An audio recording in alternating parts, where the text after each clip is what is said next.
3, 2, 1. This is the Own the Block podcast with your host, Josh Derriman and Pierce Burton.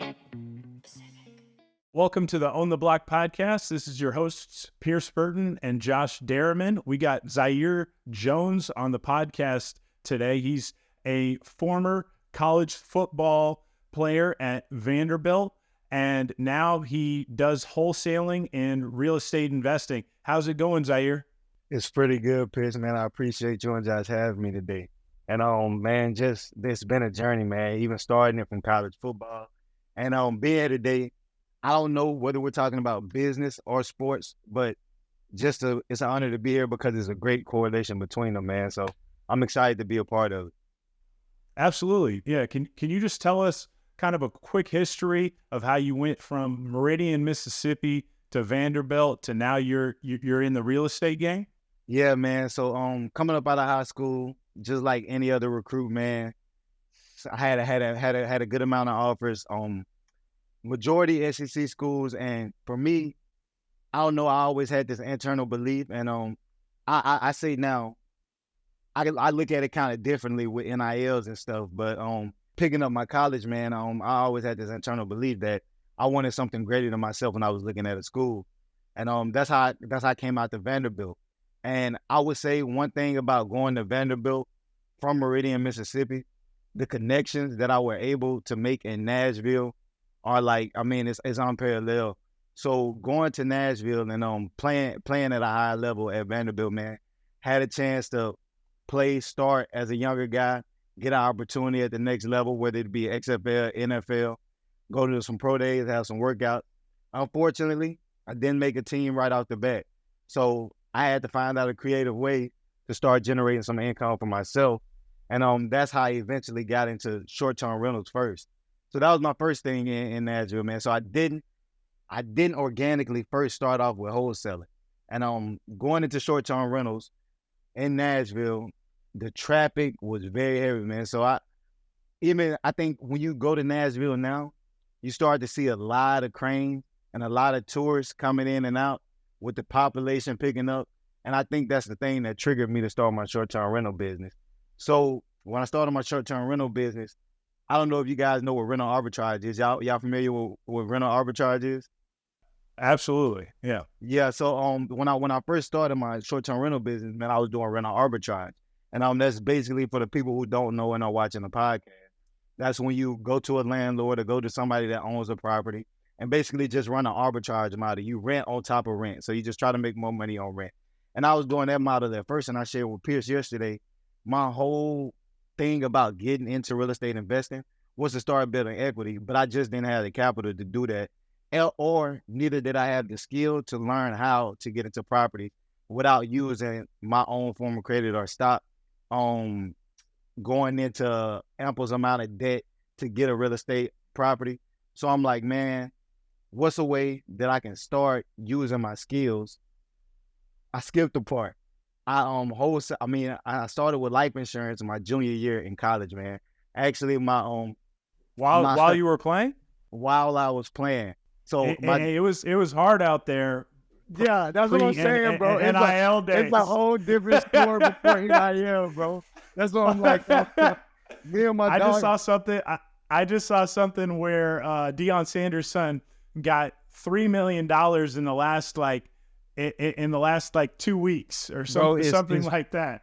It's crazy, bro. I've been wondering for you guys that came in before NIL payouts, do you feel cheated? Absolutely. I know for a fact I would have gotten, probably, just as an O lineman, you're not seen as much, but I think I would have gotten $150K a year. That's what the top O linemen at Ole Miss are getting right now, the starters. And yeah. I'll say on another side of that, man, it's like, even we talk about the relationship, and even you spoke on being at Ole Miss and having formal relationships even without NIL. Imagine the relationships you could have built if potential partners or investors or sponsors or donors at the university knew that they can invest in you. 100%. And that's one thing I've said is I've actually kind of want to coach college football at some point, maybe later down the line.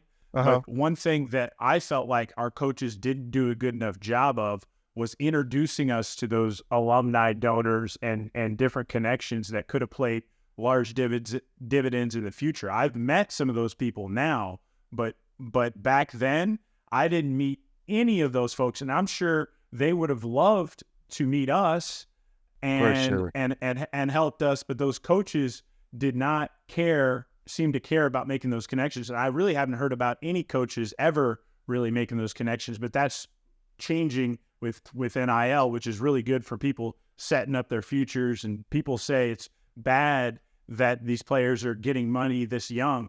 I think it's good because they learn how to manage a large amount of money at a young age. Even if you screw up, you got plenty of time to fix it. And not only that, man, the amount of time that we put in as athletes, I mean, I just feel like it's great for those athletes to be compensated for something. But Josh, also, we can say we got cheated out, but it's also a flip side of that, and it's very dangerous. And I know y'all seen that story about the guy at Florida. So it's just different ways when guys who don't know, like, the concept of actually going through agreements or knowing what works in a deal or what's favorable, or having a team to look at it, or, you know what I'm saying, hiring people to actually look over the contract instead of just basically signing their life away. So, man, it's two flip sides to it, but we definitely missed out on the goal. So, back into the story, started selling life insurance my junior year, right? And in that, I always tell people, with me being an entrepreneur, the main thing was actually learning that skill before I got into the business, man. So that helped me with cold calling and my sales skills. So my favorite quote, man, by Tony Robbins is, repetition is the mother of skill. And people tell me like, yeah, man, I'm not good at cold calling, or I'm not good on the phones, or I'm not good at selling. I'm like, man, all you got to do is just do it enough times. And eventually, if you suck, you'll start getting that repetition about, how can I solve the problem for a seller? How can I deal with objection? And that's basically what formulated my idea into how can I take a skill that I already have post-college and transition it to a high leverage activity, which was wholesaling, because I always wanted to get in real estate, but I didn't put two and two together until I talked with one of my best friends. And I was like, hey, bro, like, I really want to find a way to start building equity, but I got to get to the best properties quicker than anybody. And my personal opinion, I felt like wholesaling was the best way, because I think in real estate, the money isn't in the investors, it ain't in the location, it ain't in any of that shit that people talk about. Do this in the deal. Like, if the deal makes sense and the deal has profit in it, like, that's what I'm saying. So if you are the guy that can find the best deals, man, then like, you'll make a lot of money. So, I mean, you can take it, Pierce. Clients always call us all the time and they ask, hey, where's the best place for us to invest? I say where you can find good deals, where you know the market, and where you have the correct strategy for the market. The strategy part is the most important part. You can't buy just a property as a cash flowing asset in California or New York. You have to have a different strategy. You can't buy something straight up because you're not going to find like a 1% rule property. And I think that's the problem that a lot of people have, is they don't know how to go out and find a deal. And the wholesaling stuff teaches you how to do that for sure. So something that you said rings true for me. A lot of people don't want to do cold calling. They don't want to do a lot of the things that will bring them success because it's work. And something that I've read before and I've experienced with Fierce is that a lot of the, we'll call D1 athletes, tend to do really well in a lot of business activities because they're willing to do the work. They're self-motivating, they follow direction, and they're willing to do the work. And so if there's a wall in front of them, they're willing to run through that wall and run through the next wall and run through the next wall. And that's how you get the success. That's how you got the success. You're willing to grind. And a lot of people aren't willing to do that. Yes, sir. Yeah, and I even think, man, to hit on that, I think the biggest thing is, man, and I don't know, like I in the beginning of this call, I don't know if the podcast has started or not, but I was talking about sports being a correlation to business. And the main thing with that, I think the main key component to that is like the mindset piece, man, like you just said. Because for one, it's one thing to be out there on the field playing in the SEC, and it's another man, and especially in the trenches. Pierce, man, I got great respect for you. Being in those trenches with those big ass dudes and like trying to move another man on man just against his will is another thing. So first off, in this business, you got to have the mindset that you actually can execute or get something done. And like if you can implement that with a great attitude, then like you're almost unstoppable. Same thing on the field, man. So it just rings true, bro. So I appreciate you hitting on that. Had a quick question for you going back to your Airbnb arbitrage. I think one thing a lot of, you see so many people on social media and stuff talking about Airbnb arbitrage, but they don't talk enough about how to, if you want to do Airbnb arbitrage, how can you convince someone who's got that thing up for rent as a long-term rental to rent it to you as Airbnb arbitrage? What were your strategies to do that? Because as that renter or the person who's trying to rent out the place, it's a lot of risk for them. Yep. So I think my main strategy, and Josh, this goes back to me cold calling and having a previous experience in sales. So when I would get on the phone with each of these clients, of course it's case by case, but it's all about solving a problem. So depending on what location they're in, for instance, if we're going downtown Nashville, I'll usually ask them, say, I usually target people who have rented properties over 45 days for rents on Zillow, 45 days and plus. That's a higher motivation. Haven't been getting rent for over a month, and now they may have some extra motivation to let somebody run a business model. Then you come with a formulated business plan or a case study on how you can solve the problem for that investor, whether that be showing the rental returns on AirDNA. And if you have, my greatest thing is if you have a mentor or somebody who's already done it, try to get them to partnership with you and maybe hold your hand or be a vouch for you for the investor, because rightfully so, you're getting your information on how to run your business from this investor. So what I always like to say, man, you know just as well as I do, Pierce, in any form of real estate investing, dude, it's all about the relationship. And if you can like extend your network and show people that you have a network that's worth being a part of, then they'll trust you to put their property on Airbnb for rent. So for me, my proof of concept was I had to bet on myself first. So I got my phone. I had my own 2 first rental arbitrage units I got by myself. Man, got it on business credit, went in Nashville, got my own, became a super host within 90 days. And once you get that super host tag, it gives you that credibility to go out and ask other people, hey, I've been a super host. You'll be up to the top of the list. Here are the numbers. If you don't have a tenant in here, we can get you this amount of income. And then, man, it all comes down to if you have all of your stuff in place and they see that the business plan can solve their problem.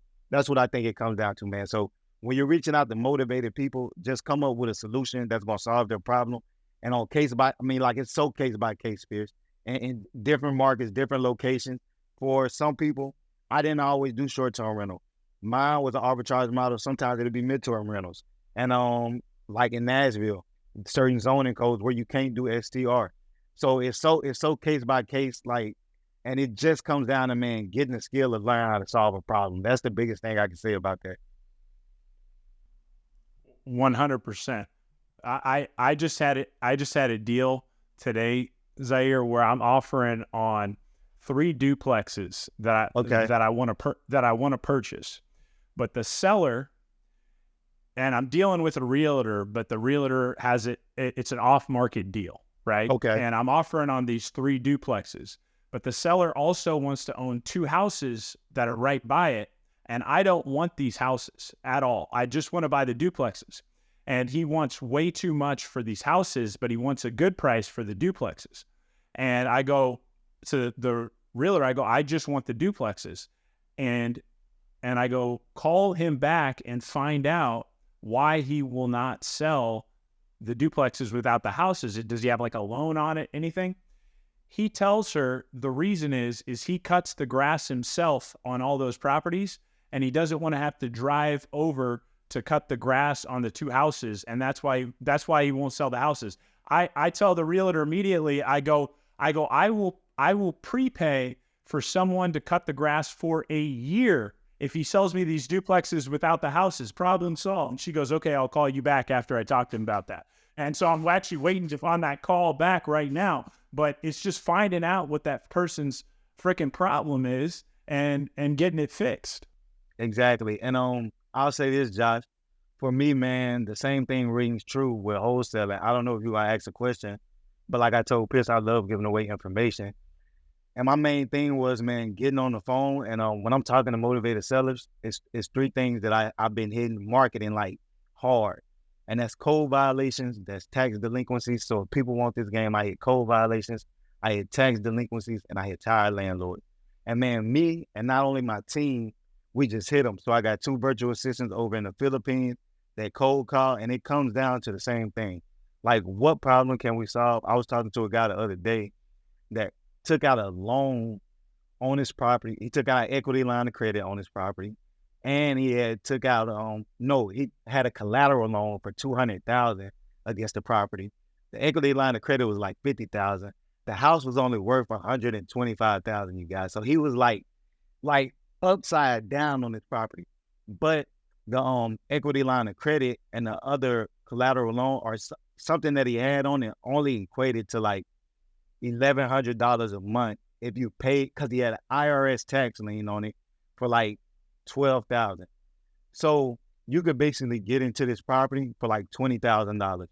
Get a seller the $5,000 spread, pay out the $12,000 tax lien, and then just take over the mortgage payment subject to.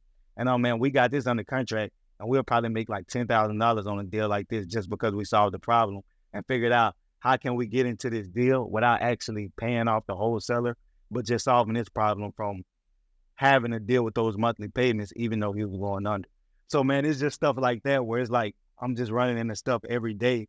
The more and more problems that I'm able to solve, the more and more money that I'm able to make in this business. Because I wasn't able to do creative deals at first. It was just cash offer. Hey, man, I need cash for your house. You got this price. I can't make anything work. And now I can do seller finance deals. I can do subject to deals. I can do creative. Like, it's just so many different ways where I can lock a deal up and then give it to an investor who's looking to make a return to where it works for everybody. And so you're saying that initially you weren't able to do those because you didn't know about them and you're still learning the business. And, it's like anything else, there's so many different ways to skin the cat. What are you seeing or common things that are bringing you success that maybe people jumping into the business are struggling with? So my thing is, I'll say this. Common thing that's giving me success, man, is for one, it's the mindset piece. You got to be okay with objection. You got to be okay with the no. So if you can deal with the no's up front, because that's a lot of people. And dude, y'all gonna get tired of me using references, but Darren Hardy and Compound Effect, he used big momentum. Always talks about like creating momentum. And if you can start something off first and just create that momentum, whether that be getting your first deal or getting something under contract and not even closing the deal. So for people who are first starting, the first thing I want to tell them is to keep going and learn how to deal with objection. And after that, the second piece that I would add to this, if they add these 2 pieces, I'm almost guaranteed that they can have success in this business. They do the first part, be comfortable with dealing with objections and dealing with no's, and stick to one marketing channel. If you stick to one marketing channel, and what marketing channels are for the people who do not know, that's how can you get in contact with the seller or what's your form of acquisition. Some people do direct mail. Some people do cold calling. Some people do SMS. Some people do email blasting. If you want to get your deal the quickest, what I tell people, you can go old school door knocking. Now, you might get cussed out. Old school door knocking, or you can do cold calling. But I feel like, in my opinion, that's the fastest way to get engagement with a seller. And the fastest way you can get engagement with a seller is the fastest way you can get someone a contract and solve their problem. So that's my advice, man, on getting started and how to have success. Just stick to one marketing channel and learn how to deal with objections. What types of, now that you're past you have to be past that one marketing channel now, right? Zeke, what types of tools are you using for your business to really kind of expand it and probably give you more time to do whatever you think you do best? How do you outsource those types of things? Like, what are the tech tools, all that?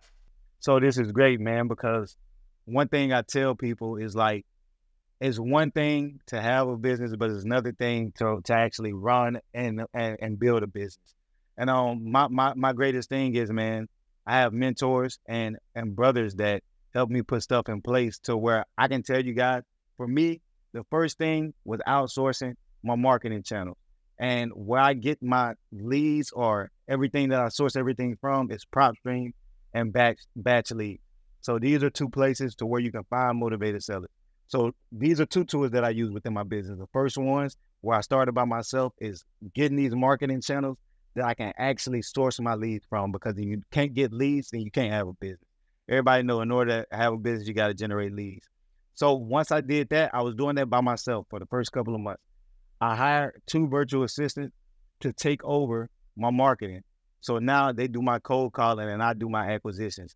Not only do I have a batch leads and PropStream, I also have an assistant that does my CRM, and that's the customer relations management, where we take all of our organic leads from the list builder on PropStream and batch leads, and we put them in Podio. So Podio is another system that we use where we keep all our leads in, and for the ones that's a warm lead or we need to follow up with, we always have all of that information. And man, I'll tell you guys this, at certain times where I've reached out to a seller, as a matter of fact, I've been marketing in Florida for 120 days now. So aside from coming from Nashville and coming down to Florida, I've been marketing in Florida for 120 days now.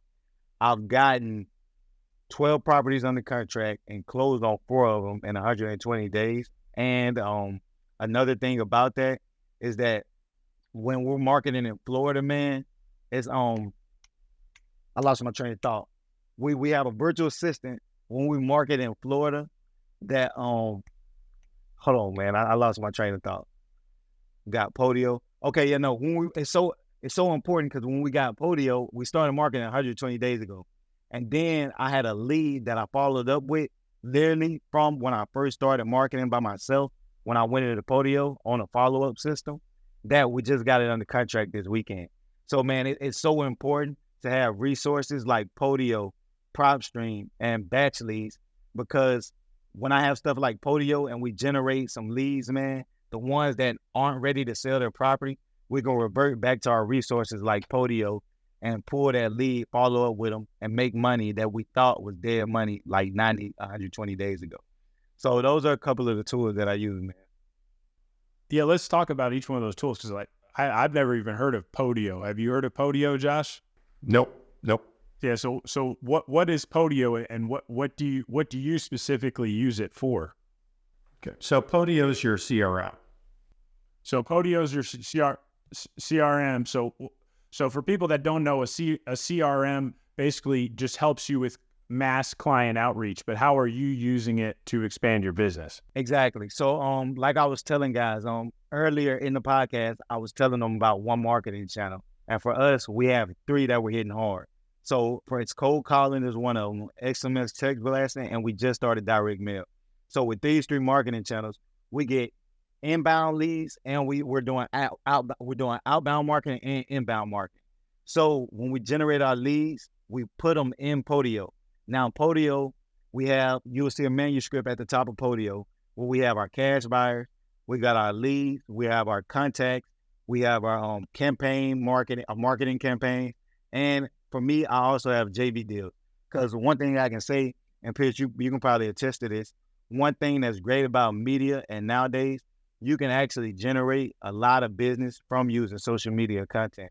So it's even some people that come in and they be like, hey, I got a deal in this market. Do you think it'll work? So they also count as a lead in Podio. And you can see all this in the CRM. And for us, man, we take all the information.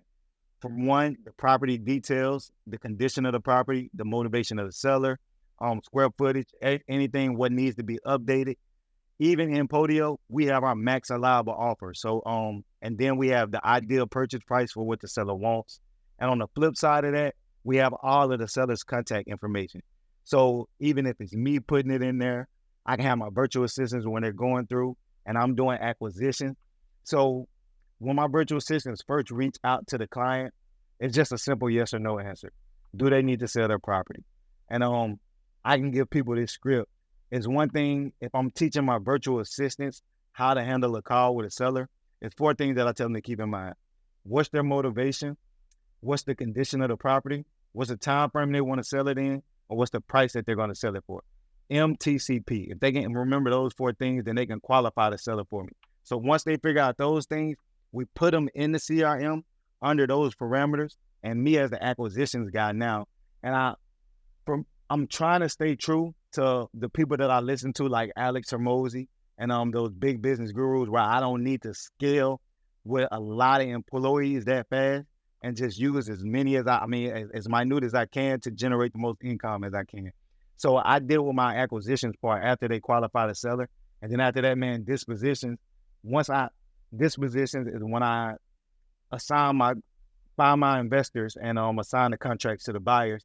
And man, once you have a good amount of deals and people see you posting deals, the buyers list really isn't that hard to build. Like Pierce said, once people know you're the guy that has the deals, everybody wants a piece of the action, honestly. Okay, that's awesome. What about PropStream? What are you using that one for? Yep. So PropStream is the tool. And I use PropStream as well. So yep. I'm curious what you're using it for. So I'm not gonna lie, Pierce. I actually go to PropStream when I'm comping properties. I go to PropStream when I'm trying to figure out more information, whether there's mortgage details, like zoning parameters of the property and stuff like that. But the main thing that we use PropStream for is building our list. And if I were to tell people who wanted to get started in wholesaling 3 actionable steps, the first one would be is building their list. So you got to be a list builder. And what a list is, what I was telling people at first. You can have a code violation, that's people that's not taking care of their property. You can have like tax delinquents, tired landlords, eviction notice. Basically, people who are going through some kind of problem within their property that you think you can solve or that you can get it for at a discounted rate. And then once you do that, man, the second thing you want to do is pick your marketing channel. And for mine, I just gave you 3 of them. But if you're trying to get into contact with that seller at first, you hit the phones, man. You just got to start cold calling and get in front of a person. So for us, PropStream is our list builder, and the same thing with Batch Leads. So we use both of these tools to build our list, but they're simply different because some of them skip trace information different. And for the people who don't know what skip tracing is, that's when you have the seller's property address and the name of the address, but you need to skip trace for its contact information. So we get the email and the phone number, both from Batch Leads and PropStream, cross-reference those, and then we get a pretty high score on what's the qualified number for the sellers and stuff like that. Yeah, because if you're skip tracing, especially, I don't think the skip tracing on PropStream is that good. If you're skip tracing, you know, I would say 20% of the phone numbers are correct most of the time. The addresses, it's a little higher. That, you know, if you get the mailing addresses, maybe 60%, but you actually need to do some research to get all of those correct to be able to send out direct mail, all that different type of thing, or you're just burning money. Because if you're sending out 1,000 mailers and 500 are coming back, you're wasting $500 if you're paying $1 a mailers or getting good ones. Pierce, you remember when we were at APM, we engaged a company, it's a big company on construction or builders in Mississippi. Do you remember what that company was? And so they were the home building company. Yeah, but no, they're a huge data aggregator, and they actually had very good information. And one of their best pieces was, and so it's hard when you're doing exactly what you're doing, Zaire, is that a lot of the data aggregation can be poor. And so you might have somebody that's good for data aggregation on certain data types, but wholesale, a lot of it's inaccurate. And there's a couple companies out there that are just massive data aggregators, and they do a good job.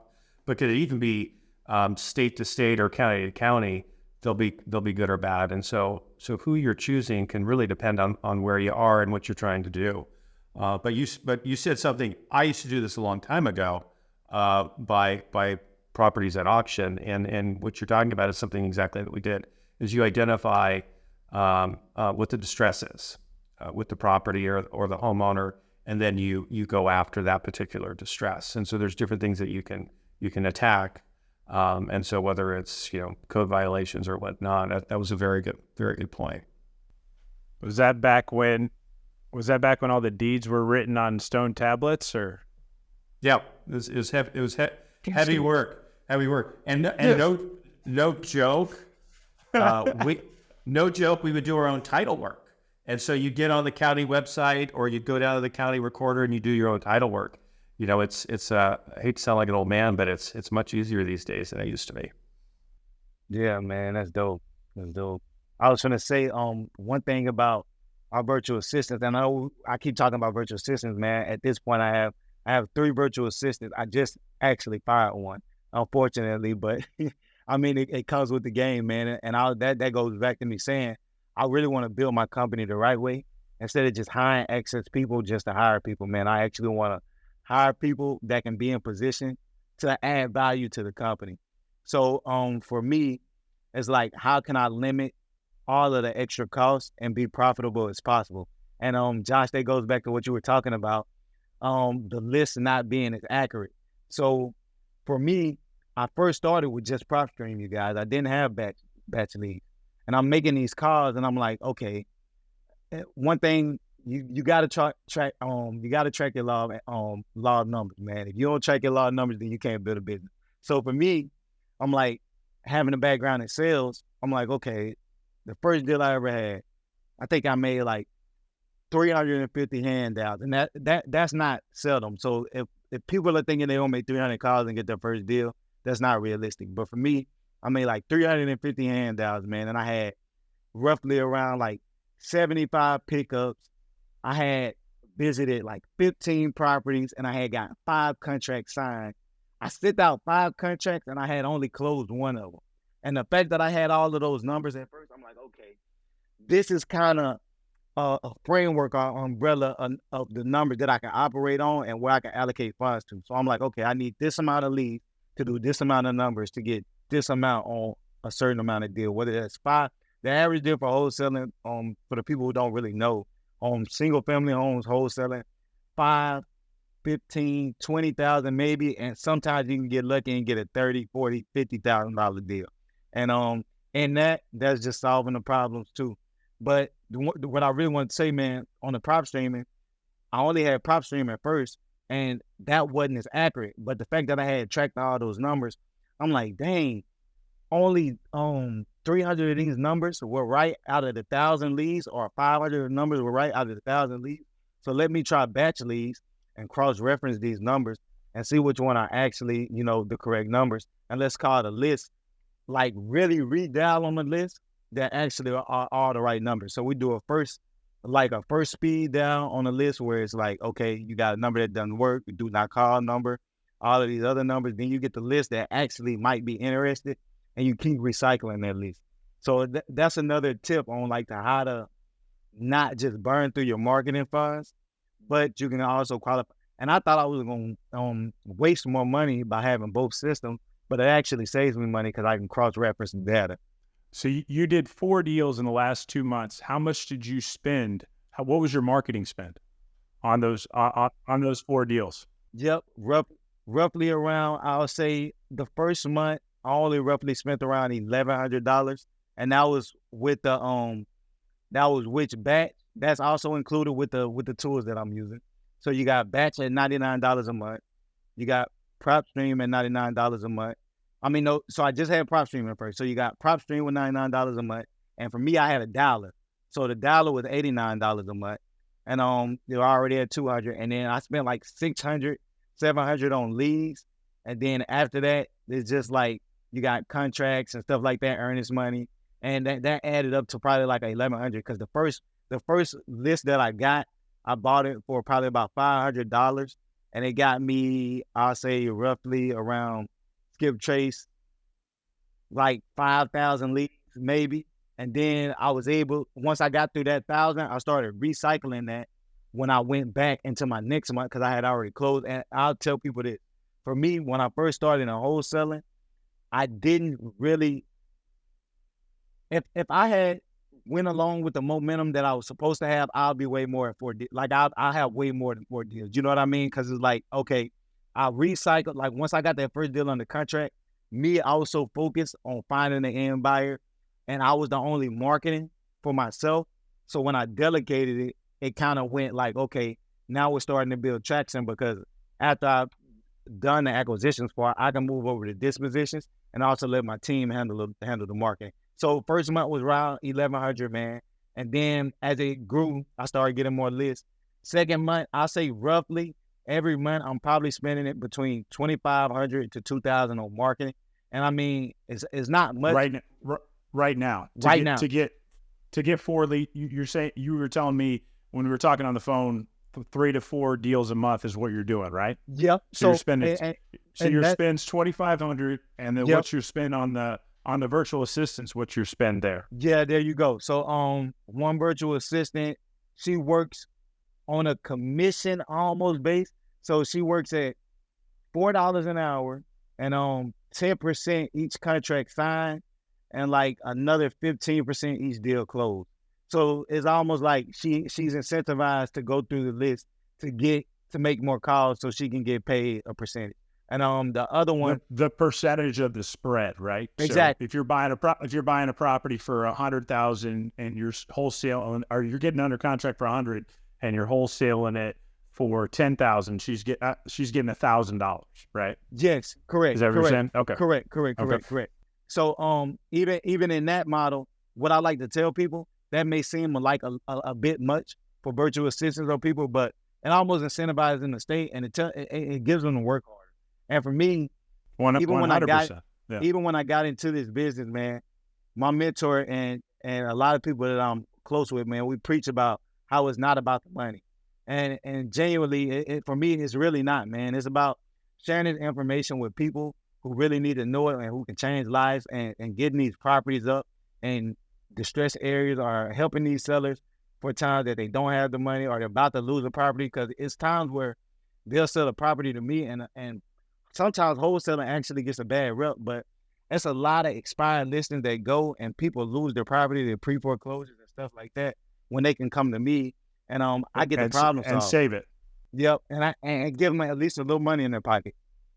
So Josh said something extremely profound to me that he may not even know. And I tell people this all the time. When I first got in the mortgage business, I came to Josh and I said, man, it's going to be really interesting going from sports and to going into like finance and sales. Josh, do you remember what you said to me? No clue. He said, we're not in the finance and sales business. We're in the problem solving business. He said that to me in the first month, and it completely changed the whole trajectory of how I thought about my job as a mortgage lender, and part of the reason I was successful. We're not in the finance and sales business. We're in the problem solving business. We have to solve people's problems and get them the house, get them the cash out of their property. 100%, bro. And those deals where you're able to solve someone's problem, that's where you're going to get the most referrals in the mortgage business, and it's going to come in the real estate business for you too. You know, if you buy so-and-so's house and they know someone else who's going through a similar issue, they're going to be like, hey, Pierce, Josh, Zair, this is the problem that I got going on right now. Randy told me you could fix it.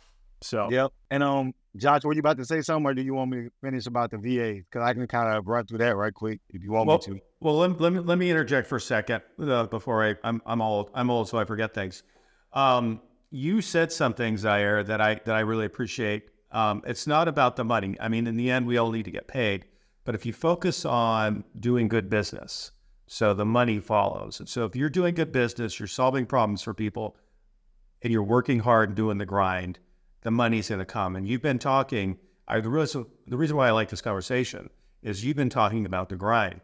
A lot of people talk about the success and how much money they make, and they don't talk about the grind and the things that you have to do, the inefficiencies of when you start, and what you learn.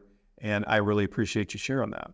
Yes, sir. And man, I think it's imperative, man, because it's like a lot of people, and even like Pierce said, you got these gurus and people like on social media, even with the arbitrage and stuff, they sugarcoat exactly what it takes to get done. And I don't even want to say whatever industry you get in, man, it's not going to be easy. Like whether it's Airbnb arbitrage, whether it's wholesaling, it's whether it's mortgage lending, like it's something that you're going to, it's a hurdle or a hump that you're going to have to get over, or a skill that you're going to have to learn in order to make yourself more efficient in that industry.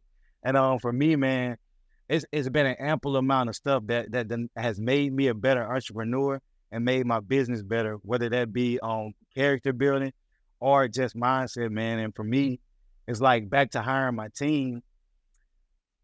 The reason now she's the only person that gets paid like that, because it's like she handles the calling, and you have a list builder. So I have a list builder that gets paid without the commission. So they get paid the $4 an hour or per list, depending on how many lists they build or how many leads we pull that month. And then I have my media person. So with me, I feel like that's efficient enough for my company at this point for me to be able to get to scale to where I want to. And the number that I'm looking for before I'm able to hire an acquisitions manager or do something where I'm hiring somebody who's actually going to take over that acquisitions part, I got to be at least over 850,000 or $1 million a year, me personally, because I just want to be able to do it. So if I can do it myself with a company and I'm able to teach people that same entire process, like it's a lot of people who Josh and Pierce, like we talk about, and they want to get in this business and they want to make the amount of money, but they don't want to do the work, or they don't want to go through the process of what it takes to actually figure out the information that it takes to have the systems in place to generate that amount of money. Like I can tell you to do all this cold calling, even if you do all of that right, but you don't implement the skills and everything that me, Josh, and Pierce are talking about, like it doesn't work, because you're not trying to solve problems and you're on there just trying to make money, you probably won't get a deal. Like 100%. And so you need to know how to execute on almost every aspect of your business. I've told some other wholesaler people this story, and they don't believe me, but this happened. I've cold called 20 people, right? 14 of the numbers didn't work. This is ever. I've only ever called 20 people. 14 of the numbers didn't work. 2 people called me back, and I got a deal on an 8-unit apartment complex for $270,000. And I put $30,000 into the apartment complex, and now it's worth about $500. And 20 calls, 2 people called me. Only 6 numbers worked. 2 people called me back. Yeah. Now it took me 2 months to get him to close. This happened. I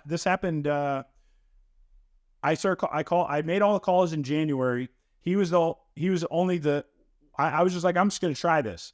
And then got the deal. $270K for 8-unit apartment complex. It was fully rented. It just needed updating, and the rents were way too low. And so we're probably, I think we've got 4 or 5 of the tenants either turned over or raised right now.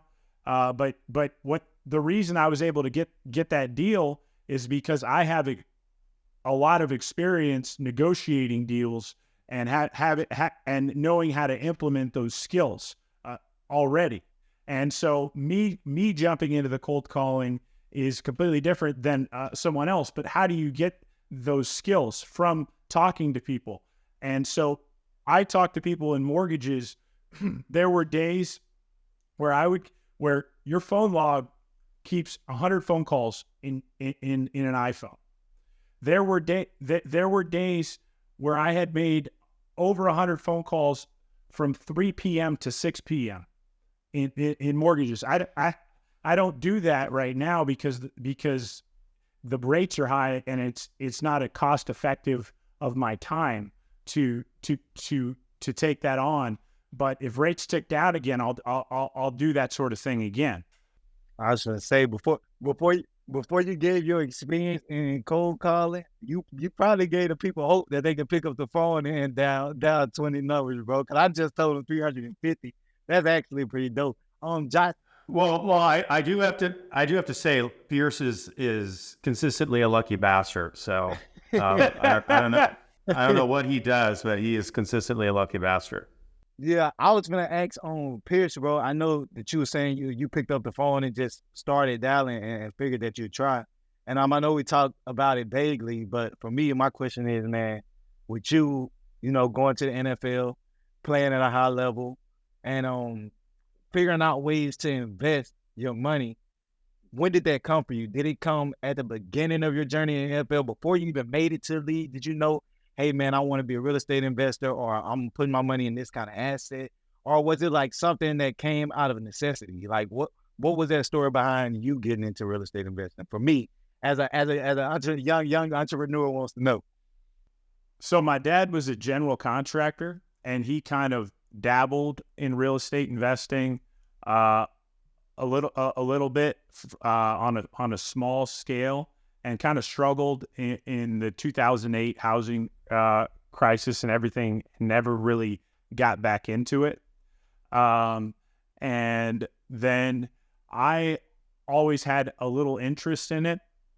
But my first real thinking of, hey, this might work was I was at Ole Miss, and I was from California, and I was seeing I had a teammate whose parents had enough money to buy him I think it was a 4-bedroom house, right? And he had 3 other teammates living in the house, and his parents had bought the house for $120,000, and we were all paying like $500 each, $500 each to live there, and he was living there for free, so we were paying $1,500 between the 3 of us, and he was kind of giving us a deal because it was a nice house, and he wasn't paying anything, and I was like, man, they could probably be getting $1,500 even if we weren't here for this whole house. And I had never seen numbers like that in California because the cash flow numbers don't work. For so I was like, man, I need to get into this at some point. So got into the NFL, had some funds for down payment on a home, but my thinking was I'm going to be gone playing in the NFL, and I also played in Canada. I didn't tell you that, but playing, and so I'm going to be gone 8 months out of the year. So my thinking was I don't want to sit and pay for this property to sit vacant while I'm gone. That's just throwing money away because I'm going to have to be paying rent or whatever I'm doing wherever I'm playing. So I was like, I'm going to get a multi-unit property. And Josh actually did my first loan on my first property. That's how we met. He knew my dad from like back in the day, but he did my first loan. And so I ended up buying a duplex property with a unit in the back, and I rented that out for $900, but ended up raising it to $14,000.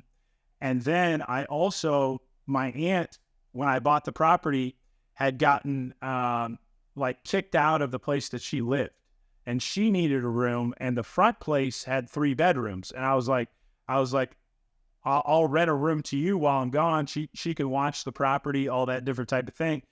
My mortgage was like $2,000 a month. that basically once I got that other rent up to $1,400, that covered my mortgage, and that allowed me to stack money. I lived in that property for 4 years, and so that saved me $100 grand right there in mortgage payments, pretty much, and that's kind of what catapulted me into investing. That's pretty dope. That's really dope. Yeah, it's dope, man. Hey, Zaire. So you had talked about how you were doing rental arbitrage when you first got in, and obviously now you're doing wholesaling, and it sounds like you're kind of expanding. And as you know, in this business, you have to have a lot of flexibility of mind, be open to quick changes, opening up new avenues. Where do you see your wholesaling business going? How has the market change happened over the last year or two affected your business, and where do you see it going? Yep. So, I mean, Josh, bro, I couldn't ask for a better question, and not for me, but for the listeners, because I think this is really going to help. And especially with you talking about interest rates and inflation in the market. Our transition is going to be, like I told you, when I first started marketing out to people and getting deals under contract, they were strictly just cash sales. And I mean, as the market shifts, man, and as business kind of pivots, you have to learn how to make pivots yourself. And for us internally, it's not only just marketing for wholesale cash deals. We actually go in a route of looking at VH loans. So perfect. Even on PropStream, dude, you can pull out who has a VHA loan. Who has a VA loan? Who has an FHA loan? And then once you can look at those, it's like we can look at these properties, see what these mortgages are. And it's so many people right now in this marketplace that'll be willing to take over an existing mortgage at 3-4% right now, as opposed to those. Go ahead. I'm in the process of assuming an FHA mortgage right now in Tupelo. I'm telling you, dude. And how I found out is their house had been sitting on the market. I tossed out a lowball offer. They said we can't accept this offer, or we'd be underwater. We're stuck at what we're asking. And I was like, hold on a minute. When did they buy the property? Oh, they bought it a year and a half ago. Oh, what's going on with them? Oh, they're getting a divorce, so they have to unload this property. Then I find out they're going through a loan modification to be able to get their payment down a little bit, just to continue to make that payment. But I also find out that they're on an FHA mortgage with a 3.25 rate. If I can assume that mortgage, their mortgage is $1,550 a month. The property, I can rent it out for $2,400 a month. That's $900 difference right there. There's no deal on a single family home at this price point that it's only 200. I'm paying $260 for it, and they owe $240. So I have to come up with the $20,000 difference. But after they paid the realtors, all that different type of thing, but there's no deal like that where I can come up with 20 grand on a down payment and be able to potentially cash flow 900. I mean, the house is in perfect condition too. It's a newer home. Josh, and I actually want to piggyback off him saying coming up with the 20K, because with me structuring the deal, I'm actually involved in that transaction sometimes. So it's like, okay, let's say if I bring this deal to Pierce, the same exact deal, 260 with the existing mortgage, and instead of saying 20K, hey Pierce, man, I was going to keep this contract, but I'm just going to assign it to you for an extra 5K. You think he's going to give a damn about an extra $5,000 in an investment property? And this just be talking to the audience. Like, when investors are actually serious about closing on a deal, I mean, the numbers aren't in $5,000-$10,000, maybe in a fiction flip, but in a rental property or something long term, it's so much more money in equity and rentals and stuff like that, where the investor is making money on the deal, to where they don't really care about the wholesaler making their fee up front. And that goes back to what I was saying in the beginning, man. I just want to hit with the FHA loans and the VHA, and seeing our business going in a certain direction.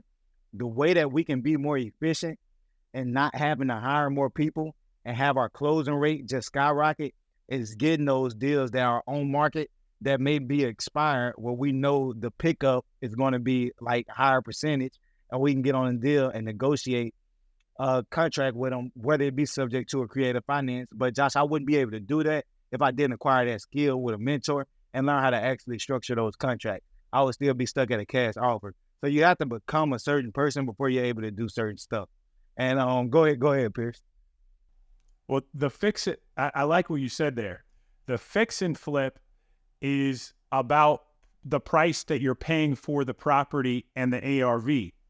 But the long-term rental is about the cash flow and what your mortgage payment is there. And so with rates going up, the thing, you talk about changing your strategy. The thing that I've changed in my strategy is prior when rates were low, I wasn't looking for fix and flip opportunities. I was looking for low priced cash flow opportunities and try to get into properties that way. But when rates started to go up, I changed my mentality to buy low, fix and flip or BRRRR method, right? Buy, rehab, refinance, repeat.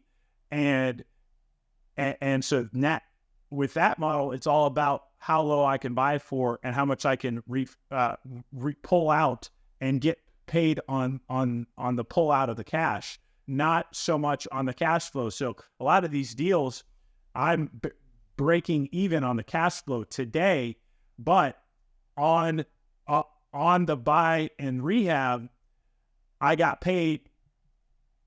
I own the property for free, and I got paid $25,000 like that, right? And those deals are out there in droves right now with high interest rates because everyone just wants a fully fixed up home right now with high interest rates. That's what I was just about to say, man. And that's another thing that's hard about wholesaling.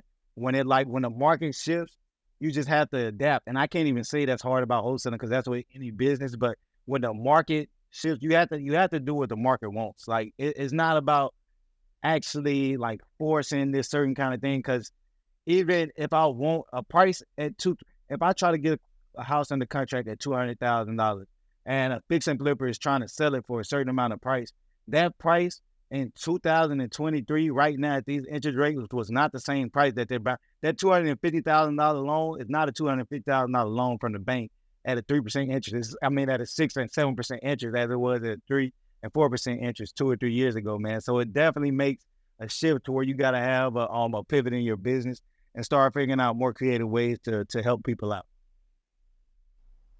I think human nature, if you're able to wholesale and have that rate arbitrage right there, you're going to have tons of long-term investors that are looking at rates where they are now. And if you get a 3% VA or 4% FHA, whatever, they're going to look at that in the current economic environment, the current rate environment, and they'll pay a premium for that because that's a long-term rate. Nobody knows where rates are going to go.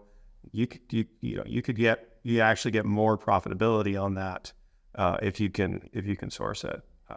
So it's interesting that's started to come up. I'm actually excited about making that pivot because I can't wait to negotiate the premium in the assignments just because I know the value in the deal. And I talked to Pierce about this. It's another aspect in my business. And I'm the type of guy, man, who wants to operate with proof of concept first.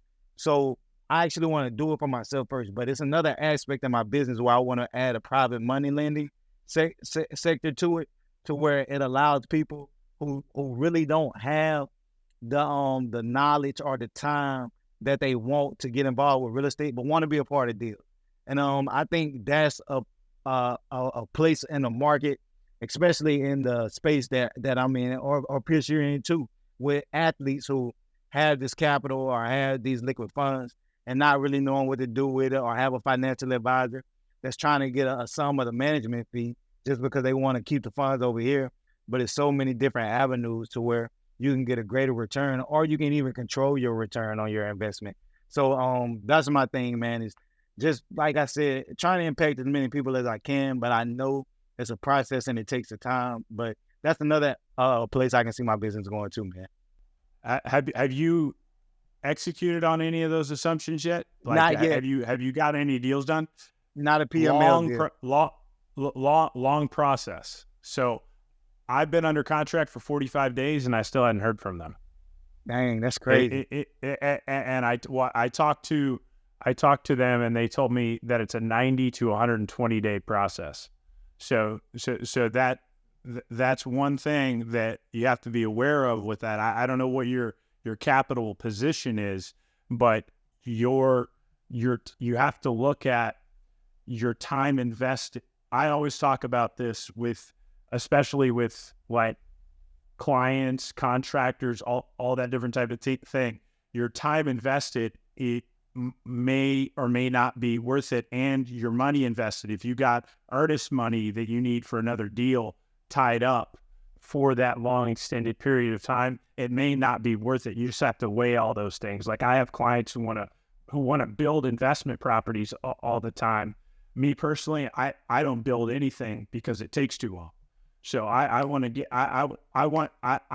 the quick flip. So if you have a property that needs to be gutted, it's going to take months and months. The only way I'm doing that is if it's a large apartment complex. But did you have any questions for us? We've been asking most of the questions here. I guess when it comes, I know both of you guys are in lending. When it comes to lending, and I guess I'll say for people who want to scale, and I don't know if that may be the traditional or conventional route that you guys would lead people in, but when it comes to lending and they're trying to scale in real estate, what would you say is the most efficient and the most the most exponential way to scale when using lending, as far as like, I guess you would say on market lending or the traditional way of going through financing? What would you say is the best way? Is it going to certain people, or like? You want me to take that one, Josh? Or you want to take it? No, you take it and I'll follow up. Okay. So I think the number one thing that every new investor should do is get a job where they make enough, just a W-2 job as quick as they can, just so they make enough to be able to qualify for an FHA, duplex, triplex, or fourplex. You can, especially if you just exited college, you could literally get a job, get that duplex, triplex, fourplex, and then quit it. But I'm serious. And you only need 3.5% down for the payment, right? So let's say I go buy a duplex for $300,000 in, kind of a middle tide market, not super cheap and not super expensive, right? I'm only having to come up with 10.5 down, and you can get up to 6% concessions from the seller for all your closing costs, right? So you're really only having to come out of pocket 10.5. There's so many ways that you can come up with $10,500. That's not that's not that much money for a down payment. So that's your first deal, right? Now I'm living for free and I'm stacking funds, right? Then you go and buy your next property as just a house. You move into it. You put 3 or 5% down, depending on what you're qualifying for. That's still not very much money. You can probably do that in the next year, right? This is just how I would scale as an average consumer. You move in that house, you house hack that house, you rent out every other room that you're not living in, and now you're renting out that unit on that FHA property. Now I got two properties that are fully paying for themselves, and you haven't put down that much money, right? Hopefully you bought an FHA property that needed some work to it. So then you're gonna work do a little work on that one, maybe even doing it yourself on weekends or something. Get the value up enough where I can refinance into a conventional investment property loan. By doing that, you free up another FHA loan for yourself. You go buy another one just like that, and you get up enough until you're getting enough cash flow coming in, enough income coming in, where I can now start doing. I now have enough money for a 20% down payment on a property that needs minimal rehab, maybe $5,000 to $15,000 worth of rehab that you're going to buy at 70% of ARV and be able to cash out refinance on that. I now have 10 units in probably 2 or 3 years if you do it right. I think a good thing about what you're saying, bro, is forcing appreciation in each of these assets. Because it's like one thing that you're hitting on, that's the underlying thing that I think the audience needs to hear. It's like you're not only getting these properties at a low entry rate or a low entry method, you're also finding a internal way on how you can increase the value of the property by getting into it. And whether, like you said, $10,000, $5,000 worth of work, maybe that might be redoing the floor and redoing the cabinets or something like that, and forcing appreciation of. And then immediately you went from a $150,000 asset to a $175,000 asset with basically $10,000. So I mean that's pretty dope that you hit that, bro. And an important thing to note is on a 1 to 4 unit property, it's about the condition of the property in terms of what the value of the property is, condition and area. On a 5 unit property and more, it's simply about the cash flow of the property. And so there's different ways to increase that depending on what type of property you're dealing with, right? And so on the 1 to 4s, it's buying properties that look like slums. You might even be paying what market value is for that property with an FHA loan. It doesn't matter because you're only putting 3.5% down. Who cares? Your cash invested is super low. Josh, you want to piggyback on that? Yeah, I like everything that you said. When you're first buying, minimum amount down, the ability to force appreciation, as you said, getting into the point where you can do fix and flips or fix and hold is great. I know Pierce, you've had a lot of opportunity to do that.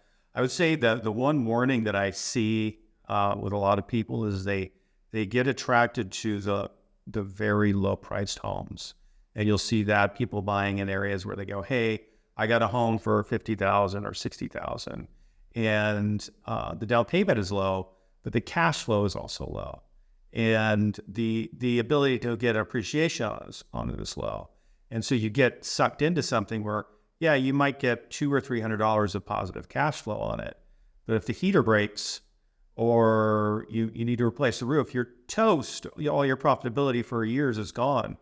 And so people get sucked into these things because they think it's a great idea. It's better to look at better properties, more units.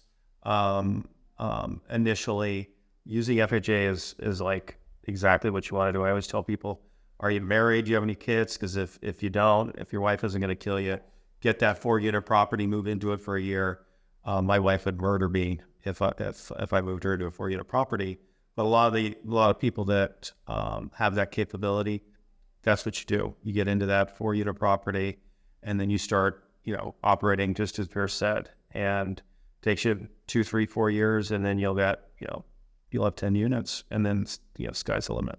Now, let me ask you guys this, because I think, and I'm gonna say this because my mentor operates a tad bit different, and I think the reason that he does operate a tad bit different because it allows him to scale faster. And I want you guys' thoughts on this. But he uses private money. And I actually almost closed on another deal. I had 3 people in place, but I mean they're going through the season right now, and they didn't want to move the funds around. What's your guys' take on using private money to fund deals? And how is that any different from a traditional lender and their rates? And because I know with a private money lender, we can basically structure the return, and they basically become the bank, and they can get whatever interest they want, whatever payments they want, and just put up a note against the house that is collateral against the asset. So basically like a bank. And what's your guys' take on using private money to scale as opposed to just using traditional lending and going that route, man? Like, what do you think I guess the pros and the cons? Is it the debt or actually going through the partnership? What do you think? You go ahead first, Josh. So private money is great. You're going to spend a little bit more in rate and in fees on private money, but it's so much more flexible. Highly recommend it, especially first-time investors. A lot of people get wrapped up into, hey, the rate's X, the costs are X. It really should be irrelevant. The cost of money is the cost of money. If it gives you an opportunity, look at the opportunity as a whole.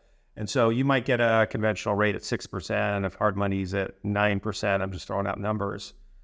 That spread of 3%, maybe you need the money for 3 months, 6 months, 9 months. The spread on the money is irrelevant. If it allows you to close on a deal and make $10, $20, $50, $100,000, who cares? But there are opportunities. It's not a panacea. Nobody's giving you 100% financing with terrible credit and on a bad property. But there is money out there. There's lots of deals out there that it works for. And so a lot of investors are using private money right now.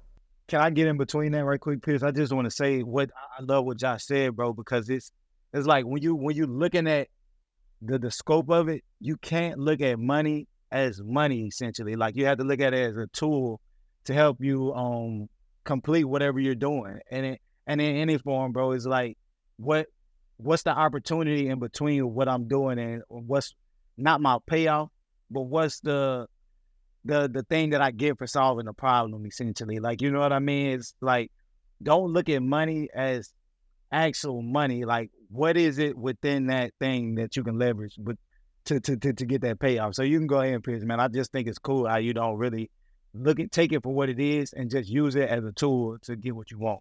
So I'll kind of play the other side of the coin a little bit. I've only used private money twice, but it wasn't for like a fix and flip or anything. It was seconds on properties that I already owned for funds to buy other properties for down payments only, right? And the reason I personally have chose not to use hard money and private money lending is because I am overly aggressive in my investing, and especially early in how much money I had left in the bank and all that stuff. I was pushing shit to the brink. I mean, I bought some houses using credit cards. I took out $45,000 on three.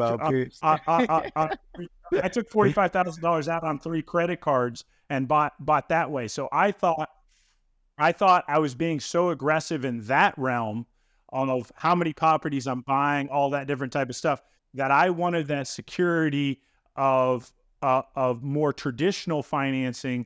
Once I acquired the property, I wanted that to be more secure, so then I could go and be more aggressive the opposite way.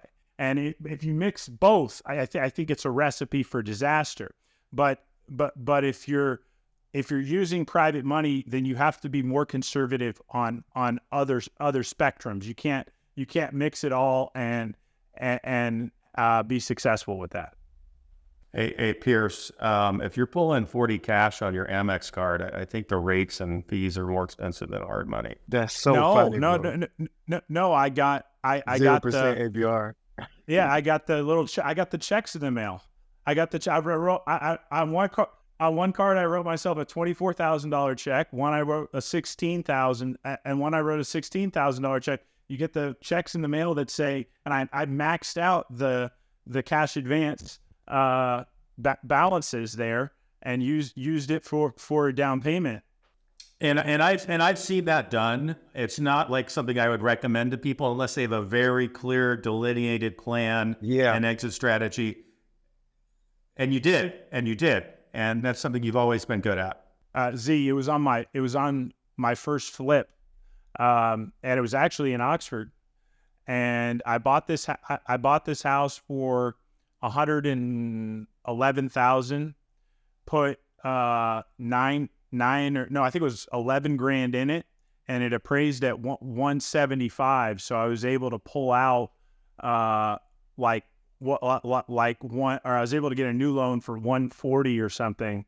So I ended up getting, at the end of the whole thing, I think ended up after closing costs and everything, getting paid $14,000 plus paying off all those credit cards. And I did the whole process in about 9 months. So I paid 0% interest, Josh, except for the 3% fee up front. So technically I paid 3% on the money.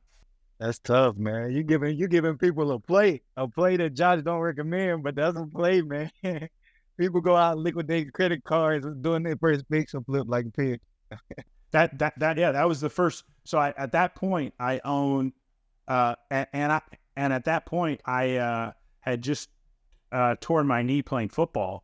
So I was still playing, and so I had no income coming in football wise too. So I owned my duplex that I bought with the FHA loan, and then I owned another fourplex and that I had just bought with a straight 20% down payment, and then that was my third property, my seventh unit, and I still own that property, and that property's worth about $290 today. Pierce, bro, and Josh, I want to hit on this, man. I think it's one thing that we hadn't hit on, and it's been coming up a lot in real estate investing, and it's your risk tolerance, bro. Like you gotta have some form of risk. Like what risk are you willing to take? Whether that be taking the time out from your 9 to 5 and actually learning the information in real estate investing. And when you do learn the information, are you gonna take the leap? So it's like, because it's one thing to just consume a lot of information about it, like everybody can consume the information. But when do you have the risk tolerance to go out and actually make a move on the deal, man? And I think that's evident in what you were doing, because you were like, well, okay, my knees hurt right now, and I know this thing, real estate, and I'm banking on myself, and I'm going to liquidate these credit cards because I know I can get this shit done, and basically came out on top and a profitable end, man, and taking a risk. So I think that's pretty tough. I think that's tough, bro. Yeah, absolutely. And, I say this all the time, especially, if you're under 30, what the hell do you have to lose? You can go bankrupt and do it all again. Now I'm worried about taking more risks that with 200, and I think I got 205 units right now. I'm worried about taking more risk now than I was then, because I was like, if I lose it all, like I can do it all again, and losing it sometimes it is a good thing early on, because you're gonna learn from it. For sure. Yeah, man, it's tough. So, Zair, can we get personal here for a second? Yep. Pierce has been talking about either shaving his head or going dreads. You have an opinion? No, I have not. Hey, yo, I had a hair down to here in college and in the NFL. I'm gonna tell you what. Man. I get a little personal with you guys. So, basically the story behind my dress. So my mom does hair. I have a twin sister. She has dreads. But I tell you this, I thought, bro, I've always been a Chiefs fan when I was little. When I was little, I used to love Jamal Charles, and I played running back growing up. And I used to thought it looked so hard when I seen him with the dreads hanging out his helmet and toting the ball, bro. So for me, I feel like that's almost like my intrinsic kind of motivation on getting dreads. So hey, bro, if you think the shit look cool, Pierce, rock the shit out, bro. I don't care, bro. Rock it out, bro. Rock it out. Bro. No, I had hair down to my shoulders recently. Like I cut it off about a month ago, because I just start looking like a caveman. I went to the he's constantly doing this, like with his hair. I went to the barber. He cut my hair off. It was like this old man, like 70 years old, and he looked at me and he goes, man, you're actually a handsome guy. I wouldn't have known. He was like, I had to get all this hair off you, bro. Most probably, bro. But no, bro. Even when I used to wear my helmet, man, I felt a whole bunch of, being a defensive back. You know how we are. Because I know y'all hate a offensive lineman and shit, because I used to be the chopper. They don't let you do it no more. But if a tackle was pulling or a guard was pulling on me, trying to come around on power, I'm cleaning his ass. Wait. Let me show you. I'll pull this photo up real quick. Hold on. 1 second. Okay. This is one of my buddies that I actually grew up with. This photo is, he played on the Ravens, and he played DB on the Ravens. And is it pulling up? Did it do it? Okay, that photo right there. I'm number 69. I'm on my head. Look at me, right there. Oh shit! What did it? Oh yeah, nah. This is out on a toss, or I think it was a toss or screen to the running back. And you love it. No edges. And I went to go kill him, and he just dives at my knees and puts me on my head. Bro, on the Falcons. I used to think, bro, it's not fair. First off, y'all legs weigh the same amount. So we're about 200, 180. Y'all was about half. I'm like, nah, bro. Out there on the perimeter, I'll take my chance at the knee. Either the lineman got two choices to make. Either they gonna keep running or not see you, or they just gonna fall and like try to fall on top of you before you can even do it, bro. So I'm like, yo, fuck it. Well, I mean, I've cut more. That's the only time that ever happened to me, and they got it on photo. That's crazy. I probably cut hundreds of DBs, and he got me that one time, and it was my boy that I grew up with, and I was like, man, that was fucked up. That's funny as fuck. I was gonna say I don't think I have any more questions as far as landing or anything, man. I'm good. As far as I guess what I want to say, bro, an apartment complexes to single family. I know it's a great narrative out there about the like how complex it is actually to pivot to multifamily. Would you say that it's a big loop to get through, or is it just more paperwork? Is it just more tenants, more doors? Like, what's the actual complexity between single family and multifamily? So yeah, let's equate it to football. I would say doing those FHA deals, you're in high school, and then college is when you're doing fix and flip, and fixing up small properties, finding value add deals, and then like NFL would be those apartment complexes. And the thing about the apartment complex deals is it takes a lot more capital and a lot more time. And so you have to be able to float that. So I just finished a 32 unit apartment complex. I bought the first 18 in this complex because they're every building was individually parceled. I bought the first 3 buildings in 2021. I bought the next two and these were D-class properties. As soon as I bought those three buildings, this was in Starkville actually.